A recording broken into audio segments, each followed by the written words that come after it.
La mentalidad anticapitalista, capítulo 4. Objeciones de carácter no económico al capitalismo. Parte 3. Injusticia. Son muchos los críticos, tal vez los más apasionados del capitalismo, quienes lo condenan por su íntima injusticia. Cavilar en torno a cómo deberían de ser las cosas cuando de otro modo son, por imperativo de inflexibles leyes universales, a nada conduce. Inofensivas resultan tales elucubraciones mientras no pasen de meras ensoñaciones. Quienes en cambio quieren hacerlas realidad solo consiguen perjudicar el bienestar de los demás. Se parte siempre de un error grave, pero muy extendido, el de que la naturaleza concedió a cada uno ciertos derechos inalienables por el solo hecho de haber nacido. La naturaleza, por lo visto, es generosa. Hay abundancia de todo y para todos. Asisten, pues, al individuo imprescriptibles acciones contra la sociedad y el resto de los mortales cuando tratan estos de cercenarle la parte que para su personal disfrute tiene reservada en ese universal condominio. Las normas del derecho natural de la justicia se alzarán siempre contra quien pretenda apropiarse de lo que en verdad a otro corresponde. Gentes malvadas, apoyadas por la mecánica del mercado, se apropian de gran parte de lo que es de los pobres. De ahí que haya tanta indigencia. Compete a la Iglesia y al Estado empecer tan inicuas expoliaciones velando por el interés general. La tesis es de cabo a rabo falsa y errónea. La naturaleza nada tiene de generosa, sino que es avara en extremo. Escatima cuántos bienes el hombre precisa para sobrevivir. Cercados vivimos por malignos seres, tanto animales como vegetales, dispuestos siempre a dañarnos. Las fuerzas naturales se desatan en nuestro perjuicio. La mera pervivencia hemos de reconquistarla a diario. El parcial bienestar que mereced a denodada lucha el hombre consigue es fruto principalmente de la inteligencia, esa arma sublime que recibiéramos en el último instante. Fueron los mortales quienes, en estrecha cooperación con sus semejantes, bajo el signo de la división del trabajo, crearon cuanto los utopistas estiman gracioso, donde una supuesta gentil naturaleza. Carece pues de sentido cuando se habla de distribuir esa riqueza engendrada de forma tan onerosa, apelar a ignotos mandamientos divinos o inventadas normas de desconocidos derechos naturales. No se trata de repartir res derelicta, donado caudal, acervo carente de dueño. Lo que se discute en realidad es cuál sistema en mayor grado incrementa y mantiene la producción para así conseguir el máximo bienestar, la más plena satisfacción posible de todos. El Consejo Mundial de las Iglesias, organización ecuménica de las confesiones protestantes, declaraba en 1948: la justicia exige que los habitantes de Asia y África disfruten el mayor grado de los beneficios derivados del maquinismo. Tal afirmación solo tendría sentido suponiendo que la providencia habría asignado a la humanidad entera preciso número de máquinas y útiles, conjunto que debería ser equitativamente repartido entre todos los pobladores del planeta. Pero del tema el único que de verdad interesa, el demagogo huye como del propio diablo, repitiendo incansable su ciego, sordo y tullido argumento que los malvados países capitalistas en la rebatiña del reparto se alzan siempre con una porción mayor de la que en justicia les corresponde, restringiendo la cuota que efectivamente llega a las manos de los desgraciados asiáticos y africanos. ¡Qué indignidad! La verdad, contrariamente a lo supuesto, es que ese capitalismo del laissez-faire, que para condenarlo por razones de moral, el documento del Consejo Mundial tergiversa, fue el instrumento que enriqueció a los países occidentales mediante la creación del capital, posteriormente invertido en máquinas y herramientas. Si asiáticos y africanos no permitieron, por las razones que fuere, la aparición de un capitalismo autóctono, allá ellos, ese es su problema. Occidente no tiene la culpa de nada, ya hizo bastante procurando durante repetidas décadas alumbrar la correcta vía. Las medidas estatales allí imperantes impiden además la entrada de capitales extranjeros que permitirían suplir el nacional inexistente, haciéndoles posible entonces a aquellas gentes disfrutar en mayor grado de los beneficios derivados del maquinismo. Cientos de millones de seres, por falta de capital, siguen apegados a métodos primitivos de producción. Han de renunciar consecuentemente al provecho que el empleo de mejores herramientas y más modernas técnicas les reportaría. Para el alivio de tales males, solo una vía tienen franca: la implantación sin reservas del laissez-faire capitalista. Lo que estos pueblos precisan es iniciativa privada y acumulación de nuevos capitales, o sea, ahorradores y empresarios. Carece de sentido culpar a las naciones de Occidente en general y al capitalismo en concreto de la miseria que los pueblos atrasados con su propio actuar ellos mismos se infligen. Vanas invocaciones a la justicia de nada les servirán. Lo que deben hacer si desean zafarse de la pobreza que les atenaza es sustituir perniciosos sistemas económicos por el único sano y eficiente, el de laissez-faire. El nivel de vida del hombre medio occidental no se consiguió a base de ilusorias disquisiciones en torno a cierta etérea e inconcreta justicia. Se alcanzó, por el contrario, gracias al actuar de explotadores e individualistas sin entrañas. La pobreza de los países atrasados se debe a que sus métodos expoliatorios, su discriminatoria régimen fiscal y su control cambiario impiden la inversión del capital extranjero, mientras la política económica interna dificulta la formación del propio. ¿A cuántos condenan el capitalismo de un punto de vista moral, considerándolo sistema injusto, les ciega su incapacidad para comprender que sea el capital, cómo surge y se mantiene, y cuáles los beneficios que su empleo en el proceso de la producción procura? El ahorro constituye la fuente única del capital. Si se consume la totalidad de los bienes producidos, no se forma capital.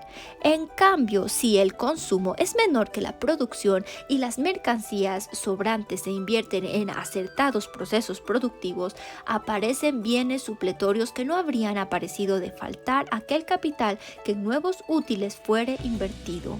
Porque el capital encarna en específicos instrumentos en productos intermedios entre los factores de producción originarios, el trabajo y las riquezas naturales que van pasando por sucesivas etapas hasta llegar al producto de primer orden que se consume. Los bienes de capital se gastan, van pulverizándose en el proceso mismo de producción. Por eso, si la totalidad de los bienes producidos son consumidos, si no se separa de la producción la parte precisa para reemplazar los factores desgastados, hay consumo de capital.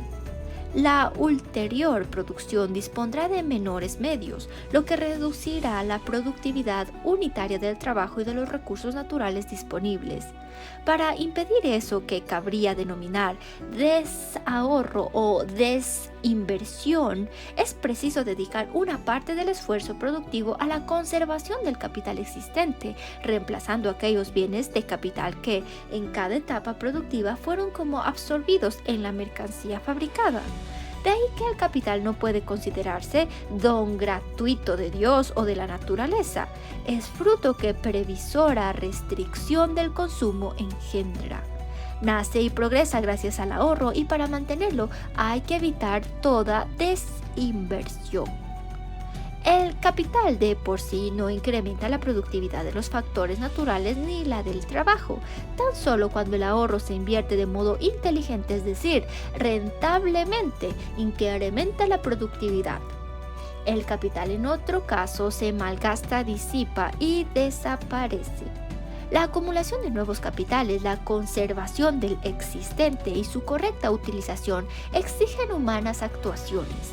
Para incrementar la productividad se precisa, por un lado, de personas que ahorren, es decir, capitalistas, cuya recompensa es el interés, y de otro, gentes que sepan emplear el capital disponible para la mejor satisfacción de las necesidades, ya sea de los consumidores o sea empresarios cuya recompensa, si aciertan a producir riqueza social, constituye la ganancia o beneficio. Pero ni el capital, ni los bienes del capital, ni la actuación de empresarios y ahorradores bastan para elevar el nivel de vida de las masas. Si éstas no se comportan específicamente en cuanto al control de la natalidad, de ser cierta la falaz ley de hierro salarial, si el trabajador dedicara íntegramente sus ingresos a comer y reproducirse, todo aumento de la producción quedaría absorbido por los nuevos seres así aparecidos. El hombre, sin embargo, ante mayores disponibilidades pecuniarias, no procede como los roedores o los microbios. Los superiores ingresos se dedican a atender satisfacciones que anteriormente, por la fuerza de las cosas, había sido preciso descuidar. La acumulación de capital en Occidente supera el aumento de la población. Cuanto mayor es la cuota de capital per cápita invertido, más crece el valor marginal del factor trabajo comparativamente al valor marginal de los factores materiales de producción. Los salarios tienden a subir. El porcentaje de la producción que va al asalariado aumenta con respecto al porcentaje de la misma que perciben los capitalistas. Interés. Y los propietarios, renta, de aquellos factores que en economía englobamos en el concepto tierra. La productividad del trabajo constituye expresión carente de sentido si no partimos de la idea de la productividad marginal de la labor de que se trate, es decir, si no ponderamos cuánto supondría la supresión de un trabajador en la producción de referencia. Partiendo en cambio de tal base, todo de pronto cobra sentido, pudiendo entonces evaluarse la correspondiente contribución laboral en mercancías o en su equivalente dinerario. No admitimos, pues, esa idea generalmente aceptada que cuando advierte una alza de la producción, estima haber habido uniforme incremento de la productividad del trabajo, lo que justificaría generalizada elevación salarial. Se basa tal ideario en la ilusión de creer que cabe precisar la respectiva trascendencia de cada uno de los factores complementarios de producción para la obtención de la mercancía fabricada.